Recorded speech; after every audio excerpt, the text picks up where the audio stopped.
ఏది నీది ఏది నాది ఏది మనదయ్యా, ఉన్నవి అన్నీ పోయేవేనని చెప్పెను యేసయ్యా.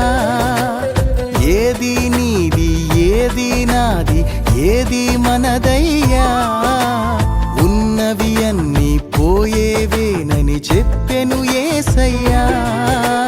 చేప నోటిలో షెకెలు ఉందని తెలిసిన ఆయనకు, సృష్టిలో బహు సంపద ఉందని తెలియద యేసునకు.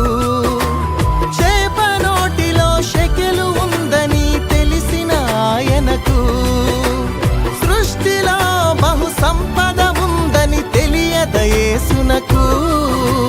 సిరికి దేవునికి దాసులుగా ఉండలేమని నాకు నేర్పించాలని తాను కొదువ